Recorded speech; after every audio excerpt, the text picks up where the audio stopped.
प्रज्ञा तिवारी। रुक करेंगे खबरों की ओर। उत्तर प्रदेश के मुख्यमंत्री योगी आदित्यनाथ अपने 2 दिवसीय दौरे पर शुक्रवार को गोरखपुर पहुंचे। गोरखपुर पहुंचते ही सीएम योगी सीधे एक्शन मोड में नजर आए, जहां उन्होंने एक तरफ प्रबुद्ध वर्ग सम्मेलन को संबोधित करते हुए प्रबुद्ध जनों को समाज का मार्गदर्शक बताया, दूसरी तरफ शहर को सबसे बड़ी समस्या यानी जल भराव से मुक्ति दिलाने वाले गोरधोइया नाला परियोजना का स्थलीय निरीक्षण किया। जून महीने में इस महत्वाकांक्षी परियोजना का लोकार्पण होना है, जिसे लेकर तैयारियों का अंतिम दौर जारी है। बता दें कि सीएम योगी ने प्रबुद्ध वर्ग सम्मेलन के मंच से समाज और राष्ट्र निर्माण को लेकर बड़ा संदेश दिया। सीएम योगी ने कहा कि प्रबुद्ध वर्ग समाज के लिए बेहद जरूरी है, यही समाज को सही दिशा देने का काम करता है। उन्होंने भारत की प्राचीन संस्कृति का जिक्र करते हुए कहा कि भारत ने कभी किसी पर जबरन कब्जा नहीं किया, बल्कि वसुधैव कुटुंबकम की भावना के साथ पूरे विश्व को अपना परिवार माना है। हम सब भारतीयों के लिए एक प्रेरणा है। भगवान राम के इन शब्दों को जिस ऋषि ने हम तक पहुंचाया, वह राम की प्रेरणा है।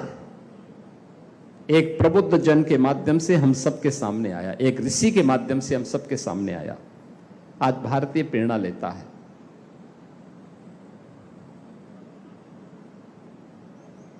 पूरा भारतीय प्रेरणा लेता है। कौन कोना है देश का, जहां हम जाएं और हमारे बाने को पहन करके जब हम किसी के सामने जाते हैं तो लोग देख करके ही पहचान करके बोलते हैं जय श्री राम। देखिए, हमारा जान पहचान नहीं है। एयरपोर्ट पर हम चलते हैं, किसी गांव में, किसी शहर में, किसी फंक्शन में, दूर से ही पहचान करके, कोई जान पहचाने, दूर से ही देख करके कहते हैं योगी जी जय श्री राम। एक शब्द हम सबको सुनने को मिलता, उत्तर दक्षिण पूरब पश्चिम, वो हिंदी जानता हो न जानता हो, वो तमिल मूल का हो, मलयालम का हो, कन्नड़ का हो, तेलुगु का हो, मराठी हो, बंगाली हो, यानी वहां अच्छे स्वास्थ्य केंद्र थे, प्रशिक्षित स्टाफ था, वैक्सीन भी था, दवा भी थी, सब कुछ था, लेकिन लीडरशिप इस प्रकार की नहीं थी कि कोरोना को मुकाबला करने के लिए वे भी फ्रंट फुट पर आकर के लड़ सके। हमारे पास हो सकता है संसाधनों का अभाव रहा हो, लेकिन हर व्यक्ति को फ्री में वैक्सीन, फ्री में टेस्ट, फ्री में राशन की सुविधा और बेहतरीन कोविड प्रबंधन के लिए फ्रंट फुट में स्वयं प्रधानमंत्री मोदी जी। उत्तर प्रदेश में कुदरत के कहर ने भारी तबाही मचाई, जहां अचानक आई आंधी तूफान बाढ़ की वजह से करीब 100 लोगों ने अपनी जान गंवा दी है। इस भीषण आपदा के तहत राज्य सरकार ने राहत और बचाव कार्य को तेज कर दिया है। सीएम योगी के निर्देश पर जल शक्ति मंत्री स्वतंत्र देव सिंह ने खुद जमीन पर उतरकर प्रभावित परिवारों और घायलों से मुलाकात की है। सरकार ने पीड़ितों को अगले 24 घंटे के भीतर वित्तीय सहायता देने का बड़ा आदेश जारी किया है। जल शक्ति मंत्री स्वतंत्र देव सिंह ने प्रभावित जिलों का दौरा भी किया। उन्होंने अस्पतालों में जाकर घायलों का हालचाल जाना, डॉक्टरों को बेहतर इलाज के निर्देश भी दिए। इसके साथ ही मंत्री ने मृतकों के परिजनों से मिलकर अपनी संवेदनाएं व्यक्त की और सरकार की तरफ से हर संभव मदद का भरोसा दिया। पहली बार इस प्रकार की आंधी, भयंकर रूप से आंधी आई, जिसके कारण प्रयागराज में भी हताहत हुए हैं लोग। उसी के तहत आदरणीय योगी जी का निर्देश है कि सभी प्रभारी जो मंत्री अपने जिलों के प्रभार क्षेत्र में जाकर थोड़ा दुखी परिवार से मिलना चाहिए। और आदरणीय योगी जी ने 4 लाख सभी को मुआवजा भी घोषित किया है। ऐसे जितने भी लोग हैं, चाहे आवास हो, चाहे किसी प्रकार की सुविधाएं, विधवा मतलब पेंशन से लेकर सभी प्रकार की सरकार की संपूर्ण योजना उन परिवार को दी जाएगी। और मैं ईश्वर से ही प्रार्थना करूंगा जो मृतक हैं उनको प्रभु अपने चरणों में स्थान दे और उन परिवारों को दुख सहन करने की शक्ति दे। और पूरी सरकार उनके साथ खड़ी है। किसी प्रकार का, हर प्रकार का सहयोग और सुख दुख में हम लोग साथ खड़े हैं और हर प्रकार का उनको जो भी सरकार की सुविधा होगी पूर्ण देंगे। संकट इस बार है, बरसात होने की संभावना कम है पूरा जो पहले से, इसीलिए हम लोग भी अलर्ट हैं। कि जो हमारे डैम भरे हुए हैं, पानी की सुविधाएं हैं, उसको किसी तरह अभाव ना हो, क्योंकि इसमें हर प्रकार से सभी का सहयोग भी चाहिए, जनता जनार्दन का भी हर प्रकार से। पानी कम से कम खर्च करें, कम से कम दुरुपयोग हो, इसकी चिंता करना चाहिए और हमें लगता है कि कमी नहीं पड़ने दिया जाएगा। प्रधानमंत्री जी ने अपील प्रधानमंत्री नरेंद्र मोदी की ईंधन बचाने की अपील का असर साफ दिखने लगा। इसी कड़ी में यूपी सरकार के राज्य मंत्री दानिश आजाद अंसारी ने पीएम की अपील का पालन करते हुए बुलेट मोटरसाइकिल का इस्तेमाल किया। शुक्रवार को मंत्री दानिश आजाद अंसारी अपने सरकारी आवास से सचिवालय तक बुलेट मोटरसाइकिल से जाते हुए नजर आए। इस दौरान दानिश आजाद अंसारी ने कहा कि पीएम मोदी ने देशवासियों से ईंधन बचाने की अपील की है, उसी का पालन करते हुए उन्होंने दोपहिया से ऑफिस जाने का फैसला लिया। उनका कहना है कि वो कम से कम हफ्ते में एक दिन इसी तरह से ईंधन की बचत करेंगे, जिसके लिए वो दोपहिया या पब्लिक ट्रांसपोर्ट का इस्तेमाल करेंगे। इसके साथ ही अखिलेश यादव के तंज कसे जाने के सवाल पर उन्होंने कहा कि सपा हमेशा नकारात्मक राजनीति करती है, ये ईंधन संकट वैश्विक संकट है। पीएम की अपील पर पूरे देशवासी इस पर अमल कर रहे हैं। प्रधानमंत्री नरेंद्र मोदी ने देशवासियों से ईंधन बचाने की अपील की है और उस अपील का असर अब दिखने लगा है। और इस वक्त हम उत्तर प्रदेश सरकार के राज्य मंत्री दानिश आजाद अंसारी जी के घर पे और आपको दिखाएंगे कि देखिए वो किस तरह से जो प्रधानमंत्री की अपील है उसके बाद उन्होंने बाइक का सहारा लिया है। वो बुलेट से आज ऑफिस जाएंगे, सचिवालय वो बुलेट से जाएंगे, उनके साथ जो उनके सुरक्षा कर्मी है वो भी बुलेट मोटरसाइकिल से जाएंगे और ये मंत्री जी हैं उनसे बातचीत करेंगे। जो प्रधानमंत्री की अपील था, मोदी जी की अपील पे एक दिन हम सब निश्चित तौर पे पब्लिक ट्रांसपोर्ट का इस्तेमाल करें, कॉन्वॉय को कम करें, बाइक का इस्तेमाल करें, ये हमारा प्रयास है। जनता से भी अपील करेंगे। निश्चित तौर पे आज देश का जन जन जुड़ रहा है, मोदी जी के सबकी अपील पे देश की जनता जुड़ रही है। पेट्रोल का जो कीमत बढ़ा उस पर अखिलेश ने तंज कसा और साइकिल सहारा ये समाजवादी पार्टी नकारात्मक तरीके से राजनीति करती है। देश पूरी तरीके से सजग और जागरूक है और अंतर्राष्ट्रीय स्तर पर जो घटनाक्रम हो रहे हैं उसमें देश पूरी तरीके से इसके लिए डट के खड़ा रहे, ये हमारी प्राथमिकता है। तो ये मंत्री दानिश आजाद अंसारी जी थे जिन्होंने साफ कहा कि जो प्रधानमंत्री की अपील है उसके बाद वो अपनी बुलेट मोटरसाइकिल से ऑफिस जाएंगे, जो सचिवालय है वहां पे जाएंगे, कामकाज निपटाएंगे। साथ ही उन्होंने बताया कि वो हफ्ते में कम से कम एक दिन इस तरह से दोपहिया वाहन से अपने ऑफिस तक जाएंगे। कैमरामैन इसित के साथ मनीष पालीवाल, इंडिया सुपरफास्ट, लखनऊ। उत्तर प्रदेश मंत्रिमंडल विस्तार में कैबिनेट मंत्री पद की शपथ लेने के बाद उचार के विधायक मनोज कुमार पांडे आज पहली बार अपने गृह जनपद रायबरेली पहुंचे। जिले की सीमा में प्रवेश करते ही पार्टी कार्यकर्ता और समर्थकों ने उनका भव्य स्वागत किया। हालांकि इस वीआईपी मूवमेंट और स्वागत समारोह के चलते रायबरेली की सड़कों पर 2-2 किलोमीटर लंबा भीषण ट्रैफिक जाम लग गया, जिससे आम राहगीरों को दिक्कतों का सामना करना पड़ा। भाजपा कार्यालय पहुंचने पर पारंपरिक रूप से शंखनाद कर समर्थकों ने फूलों की बारिश कर मंत्री मनोज पांडे का स्वागत किया। इस मौके पर उनके भाई रिंकू पांडे सहित भारी संख्या में पदाधिकारी मौजूद रहे। मनोज कुमार पांडे का पहला दौरा जहां उनके सियासी रसूख और संगठन में मजबूत पकड़ को दर्शाता है।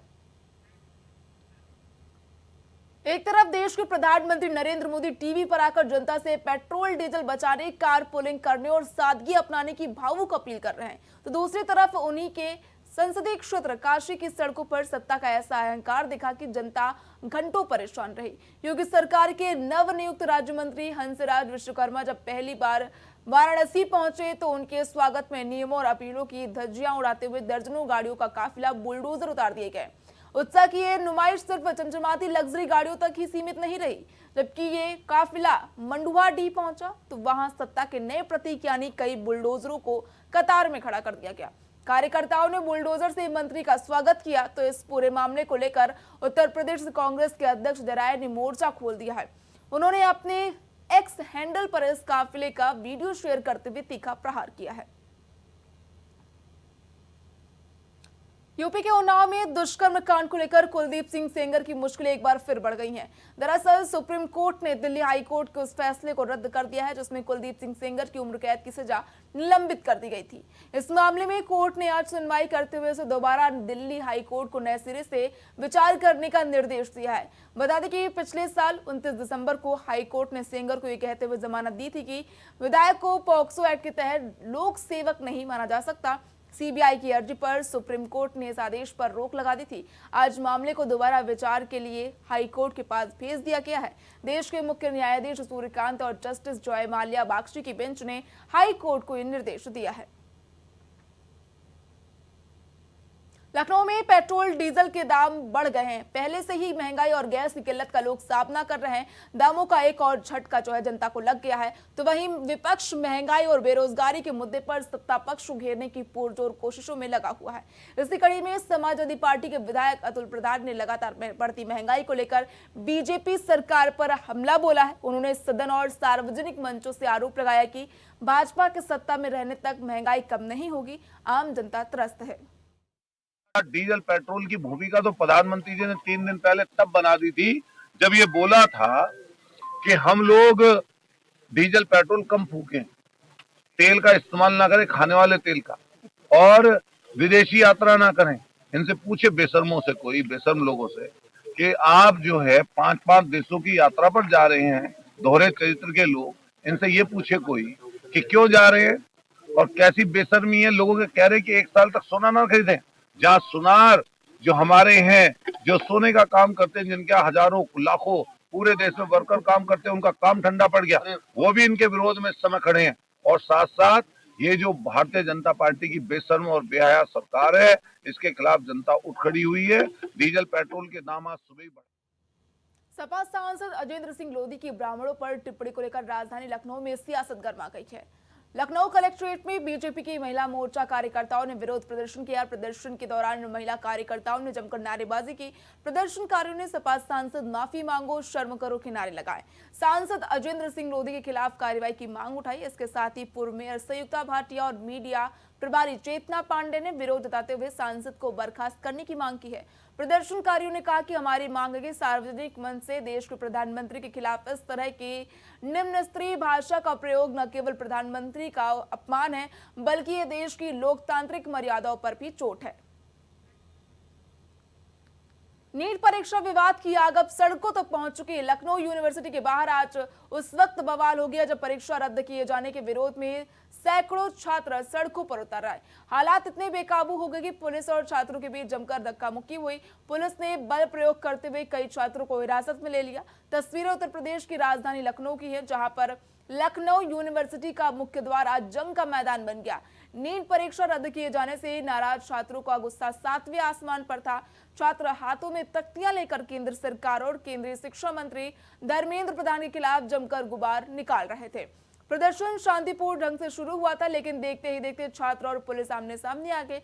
पुलिस ने जब छात्रों को रोकने की कोशिश की तो माहौल गर्मा गया। छात्रों और पुलिसकर्मियों के बीच तीखी बहस भी देखने को मिली।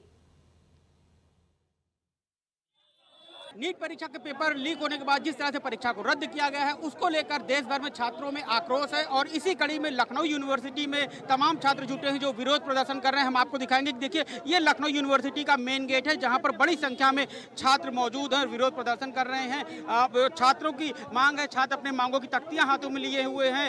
ऐसे ही एक छात्र यहाँ पर मौजूद है, हम उनसे बातचीत करेंगे और जानेंगे कि क्या वजह है जो आप लोग प्रोटेस्ट कर रहे हैं, क्या मांग है। मेरा नाम सूर्यांश आर्यन है, मैं लखनऊ विश्वविद्यालय से राजनीतिक विज्ञान का छात्र हूँ। हमारी मांग यही है कि हमारे जो शिक्षा मंत्री हैं धर्मेंद्र प्रधान अपना इस्तीफा दें। उन्होंने 24 में कहा, जब 24 में पेपर लीक हुआ नीट का, तो उन्होंने साफ कहा कि आगे ऐसा कोई काम नहीं होगा, हम पूरी निष्पक्ष जांच कराएंगे, जो दोषी हैं उनको प्रॉपर सजा दी जाएगी, जो भी है। लेकिन फिर क्या हुआ, 26 में ही नीट का पेपर फिर से लीक हुआ। नीट का पेपर लीक होना, वो बात देखिए, लाखों छात्र सालों मेहनत करते हैं, किस उम्मीद में कि हम परीक्षा देंगे, एक फेयर एग्जाम होगा जिसमें हम बैठेंगे और हमारा भविष्य सिक्योर होगा। लेकिन जब उन्हें पता चलता है कि एक दिन पहले पेपर लीक हो गया तो उनका मनोबल टूट जाता है। जो छात्र सालों से मेहनत कर रहे थे, जो लाखों छात्र सालों से मेहनत कर रहे थे, उनके भविष्य पे क्या इफेक्ट पड़ेगा जब उन्हें पता चलेगा कि कोई बैकडोर से आएगा और हमारी सीट को खा के चला जाएगा। तो हमारी मांग यही है कि भाजपा सरकार की ये जो नीतियाँ हैं, धर्मेंद्र प्रधान इस्तीफा दें अपने पद से, और भाजपा सरकार की जो आने वाली नीतियां हैं बहुत ही विनाशकारी हैं और हम इस सरकार के समर्थन में बिल्कुल भी नहीं है। आप देखिए, ये दूसरे छात्र हैं, इनके हाथ में भी एक तख्ती है और इन्होंने इस पर लिखा हुआ है कि छात्रों की मेहनत पर वार नहीं सहेंगे अत्याचार।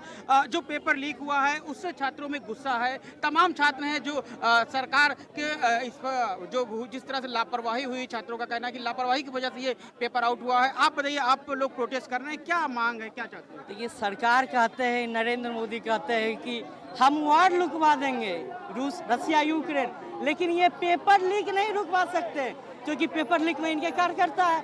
अभी जो पेपर लीक हुआ है इसमें इनके कार्यकर्ता जुड़े हुए हैं राजस्थान से। और यहाँ पर देखिए जो छात्र हैं उनको प्रोटेस्ट कर रहे छात्रों को यहाँ से पुलिस हटाने के लिए पहुंची है और इसी बीच छात्रों और पुलिस के बीच देखिए धक्का मुक्की चल रही है। यहाँ पर जो छात्र नेता है, इसमें समाजवादी छात्र सभा से भी जुड़े छात्र नेता हैं और वो गेट से बाहर निकलना चाहते हैं, जो बैरिकेडिंग है उससे बाहर निकलना चाहते हैं, लेकिन छात्रों को पुलिस रोक रही है और यही वजह है कि छात्रों और पुलिस के बीच यहाँ पर धक्का मुक्की हो रही है, छीना झपटी हो रही है। देखिए किस तरह से यहाँ पर छात्रों और पुलिस के बीच धक्का मुक्की चल रही है। जो छात्र हैं वो गेट के बाहर जाना चाह रहे हैं, इस बैरिकेडिंग को बाहर जाना चाह रहे हैं, लेकिन पुलिस उन्हें रोकना चाह रही है और इस ये बैरिकेड को देखिए, ये छात्र तोड़ के बैरिकेड को बाहर निकल गए हैं, तमाम छात्र बाहर चले गए हैं। देखिए और दूसरे छात्र हैं जो यहाँ पर हैं जिनको पुलिस रोक रही है। पुलिस और छात्रों के बीच यहाँ पर किस तरह से धक्का मुक्की हो रही है और अफरा तफरी का माहौल है। देखिए यहाँ पर तमाम छात्रों को हिरासत में लेने के लिए यहाँ पर पुलिस की तरफ से प्रयास किया जा रहा है। यहाँ पर एक ये पुलिस की वैन खड़ी हुई है जिसमें देखिए छात्रों को पुलिस भर रही है। आप देखिए किस तरह से यहाँ पर छात्रों को पुलिस द्वारा पुलिस वैन के अंदर जबरन बैठाला जा रहा है। जो छात्र यहाँ पर विरोध प्रदर्शन कर रहे थे उन्हें अब पुलिस यहाँ से हटा रही है और देखिए यहाँ पर आपको दिखाएंगे कि कुछ छात्र हैं जो इस पुलिस की वैन के ऊपर चढ़ गए हैं और वो वैन के ऊपर खड़े होकर प्रोटेस्ट कर रहे हैं, नारेबाजी कर रहे हैं। देखिए छात्र जो नीचे थे अब वो ऊपर पहुंच गए हैं और इस पुलिस वैन के ऊपर खड़े होकर छात्र यहाँ पर प्रोटेस्ट कर रहे हैं। आप देखिए कि किस तरह से छात्र अपना विरोध जता रहे हैं। हम जो यहाँ पे छात्र हैं देखिए उनसे बातचीत करेंगे। धर्मेंद्र प्रधान इस्तीफा दें। बीजेपी सरकार की बहुत ही गलत नीतियां थी जिसका नतीजा आज पूरे देश के नीट के लाखों छात्र भुगत रहे हैं। धर्मेंद्र प्रधान इस्तीफा दें। देखिए जो छात्र हैं उनको यहाँ पे भरा जा रहा है गाड़ी के अंदर, किस तरह से धक्का मुक्की हो रही है, छात्रों को जबरन हिरासत में लिया जा रहा है। पुलिस और जो छात्र हैं उनके बीच यहाँ पर धक्का मुक्की चल रही है, रस्साकसी चल रही है। लगातार पुलिस और छात्रों के बीच यहाँ पर नोकझोंक चल रही है और जो यहाँ पे प्रोटेस्ट कर रहे थे अब उन छात्रों को पुलिस यहाँ से लेके जाएगी और उसके बाद ये जो प्रोटेस्ट कर रहे छात्र हैं, इन छात्रों का कहना है कि ये सरकार की तानाशाही है कि उन्हें अपनी आवाज़ नहीं उठाने दी जा रही है। कैमरामैन उसामा के साथ Manish Paliwal, India superfast, Lucknow. NEET परीक्षा के पेपर लीक होने को लेकर युवा कांग्रेस ने आज लखनऊ में प्रदेश कांग्रेस कार्यालय के बाहर जमकर प्रदर्शन किया। इसके साथ ही प्रदर्शनकारियों ने शिक्षा मंत्री से इस्तीफे की मांग की है। प्रदर्शनकारियों का आरोप है कि एक साल तक हम लोग पढ़ाई करते हैं, उसके बाद पेपर लीक हो जाता है। अभी तक कितने पेपर लीक हो चुके हैं, बात करी जाए तो कितने पेपर लीक हो चुके हैं। नीट परीक्षा का पेपर लीक होने को लेकर युवा कांग्रेस ने सरकार को जमकर घेरा। युवा कांग्रेस के नेताओं ने आरोप लगाया कि नेशनल टेस्टिंग एजेंसी यानी एनटीए अब अपनी विश्वसनीयता खो चुका है। नीट यूजी परीक्षा 2026 जिस तरीके से लगातार जो है उसमें लीक हुई, पेपर लीक हुआ, उसके बाद लगातार तमाम जो छात्र हैं सड़कों पर प्रदर्शन कर रहे हैं। उत्तर प्रदेश में एनएसवाई के तमाम जो कार्यकर्ता है आज धर्मेंद्र प्रधान का पुतला फूंकते हुए नजर आए। साफ तौर पे हमारे साथ हैं, बात करेंगे। नीट यूजी जिस तरीके से आप देखें धांधली, इससे पहले भी पेपर लीक हुआ, लगातार इस पेपर लीक बड़ी, तो इसको पेपर लीक नहीं बोलेंगे, इसको बोलेंगे कि पेपर सेल। पेपर बेचा जा रहा है, आपको पता है कैसे चेन बनाई गई, रातों रात पेपर बिक गया। जिसको पहली बार पेपर मिला वो गया पुलिस स्टेशन में कंप्लेन करने, उसको सीरियस नहीं लिया गया तो वो फिर गया एनटीए में किसी से मिला, एनटीए ने भी उसको सीरियस नहीं लिया। फिर उसने कोर्ट के माध्यम से, सोशल मीडिया के माध्यम से जब बात को आगे बढ़ाई, जब कितने पेपर में कितने सवाल जवाब उसके मैच हो गए, तब जाके तो सरकार जागी है कि ये हाँ लीक हुआ है। और इस पे एनटीए पे मुकदमा होना चाहिए, इन अधिकारी पे मुकदमा होना चाहिए, उन अधिकारी पे मुकदमा होना चाहिए। सबसे पहला मुकदमा धर्मेंद्र प्रधान के ऊपर होना चाहिए। जब से वो आए हैं केवल वो पेपर लीक, पेपर बेच, पेपर लीक, पेपर बेच, री एग्ज़ाम यही कर रहे हैं। ये बताइए, जो लोग कमा रहे हैं, कमज़ोर, नीट डॉक्टर बनना सपना होता है सभी का, जब उस सपने को लेके कोई गरीब किसान का बेटा अपनी ज़मीन को बेच के गाँव में से शहर में जा रहा है और जब पेपर गया उसका अच्छा गया, किसी ने बताया मेरा 700 नंबर आ रहा है, किसी ने बताया 710, 720, किसी का 720 पूरा आ रहा है नंबर। उसके बाद जब उसको पता चल रहा है कि पेपर लीक हो गया, पेपर बिक गया, मैं तो 720 दिया हूँ, मैं खुश हो रहा हूँ मेहनत करके, उससे ज़्यादा खुश हुआ। सीबीआई ने जब कोर्ट में जो है पेश किया उन लोगों आरोपियों को, तो उसमें ये पता चला कि जो है वो जांच कर रहे हैं कि एनटीए के तमाम उसके अधिकारी उसमें शामिल हो सकते हैं। ये शक उन्होंने जताया। देखिए, शक नहीं, उन्होंने बोला है, हम वो तो बोले हैं कि हम तो छोटे से कार्यकर्ता हैं, भारतीय जनता पार्टी में भी जुड़े हुए हैं वो लोग। वो बोले हम तो छोटे से आदमी हैं, हमारे से बड़े बड़े मगरमच्छ हैं। आप उनको ढूंढने निकलेंगे तो वो आपको खुद ही खा जाएंगे। अब इससे ऊपर मैं क्या जवाब दूँ? मगरमच्छ का मतलब आप खुद समझ रहे हैं कि मोदी, अमित शाह, धर्मेंद्र प्रधान और जो जिस राज्य में पेपर सेट हो रहा है वहाँ के शिक्षा मंत्री। तो लगातार आप देखें जिस तरीके से लगातार जो एनएसयूआई के जो कार्यकर्ता है धर्मेंद्र प्रधान का पुतला फूंकने के बाद धर्मेंद्र प्रधान के इस्तीफे की मांग कर रहे हैं और जो एनटीए जो परीक्षा कराती है उसको जो है बैन करने की बात कहीं ना कहीं नजर आ रहे हैं।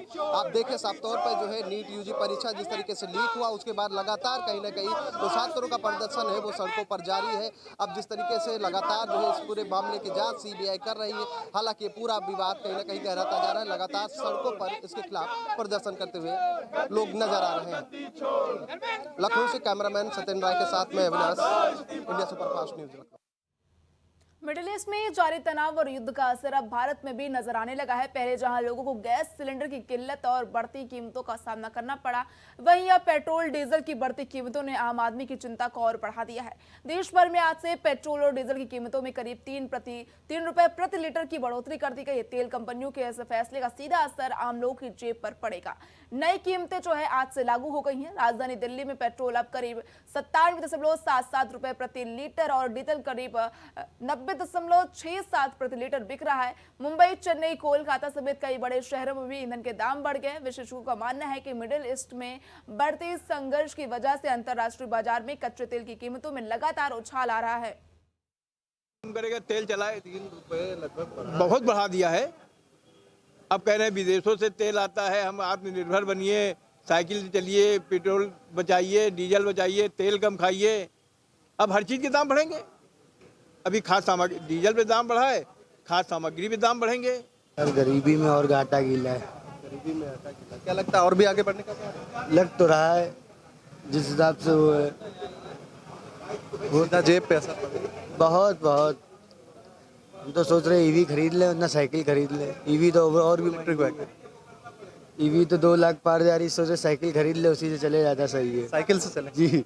तमाम देशों में बढ़ते युद्ध के आसार के बाद जिस तरीके से क्रूड ऑयल के जो दाम है वो कहीं ना कहीं उसमें बढ़ोतरी जारी है। अब अगर बात करें पेट्रोल और डीजल की तो लगभग 3 रुपए के आसपास जो है पेट्रोल और डीजलों में इजाफा किया गया। इसके साथ साथ सीएनजी में भी 2 रुपए का इजाफा किया गया है। साफ तौर पर जिस तरीके से देश के प्रधानमंत्री नरेंद्र मोदी ने जनता से अपील की थी कि अनावश्यक जो है 4 पहिया वाहन का इस्तेमाल कम करे, साथ ही तमाम जो मंत्रियों के जो काफिले हैं उसमें भी 50% की कटौती की गई। उत्तर प्रदेश में भी आपने तस्वीरें देखी कि किस तरीके से तमाम जो मंत्रियों का जो काफिला था उसमें कटौती की गई। हम यहाँ पेट्रोल टंकी पर मौजूद है, आप देखें तो जिस तरीके से जो पेट्रोल और डीजलों की जो बढ़ोतरी की गई इसके बाद जो है पेट्रोल पंपों पर थोड़ा सन्नाटा नज़र आता हुआ दिख रहा है। हम आपको दिखाएं तो किस तरीके से जो स्क्रीन पर आपके जो दाम दिख रहे हैं वो तकरीबन आप देखें तो 57 रुपये 53 पैसे जो दाम है, लगभग 3 रुपये 14 पैसे की बढ़ोतरी पेट्रोल और डीजलों में की गई है। इसको लेकर आप अगर देखें तो इस तरीके से आम जनता पर इसका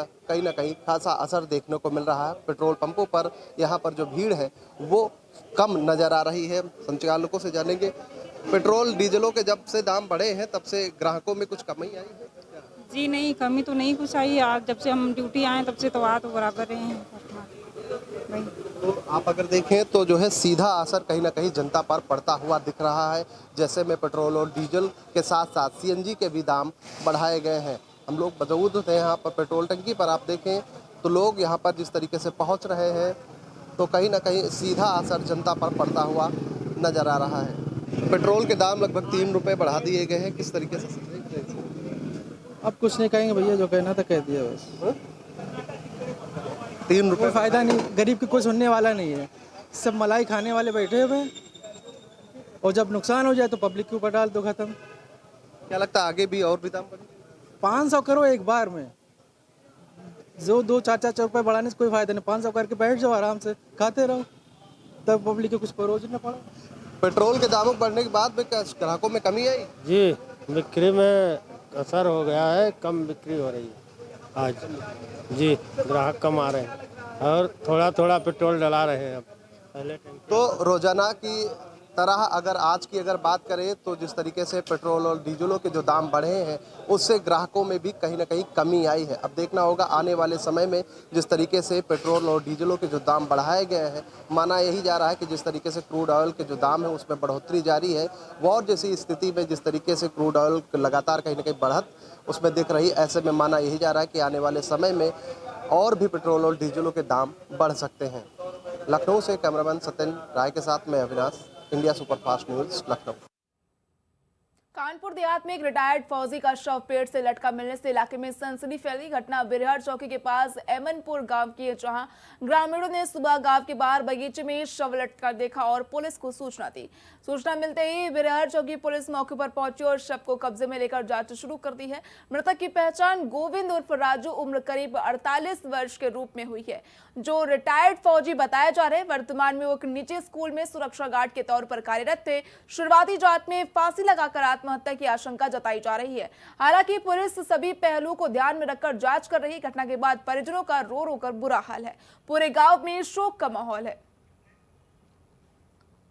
उत्तर प्रदेश के कानपुर में एक दुकान कर्मचारी के साथ मारपीट और जबरन चोरी कबूल करवाने का मामला सामने आया। पीड़ित का आरोप है कि मार्केट के कुछ लोगों ने उसे बुलाकर बेरहमी से पीटा और चोरी का झूठा आरोप लगाया, जिसके बाद पीड़ित ने न्याय की गुहार लगाई है। पीड़ित कमल कसब का आरोप है कि उसे मार्केट से बुलाकर कुछ लोगों ने चोरी के शक में बंधक बनाकर पीटा।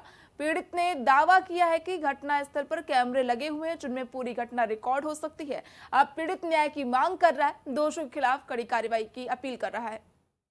हम दुकान पे साउंड वाली दुकान पे काम कर रहे थे। कल मंकित में आया, हमको बुला के ले गया कि सर ने आपको बुलाया है। मैं गया तो हमने कहा सर बताइए क्या बात है, तो कहने लगे कि तुम्हारा नाम चौपट है। हमने कहा हाँ सर मेरा नाम चौपट है, सब जानते हैं मार्केट में।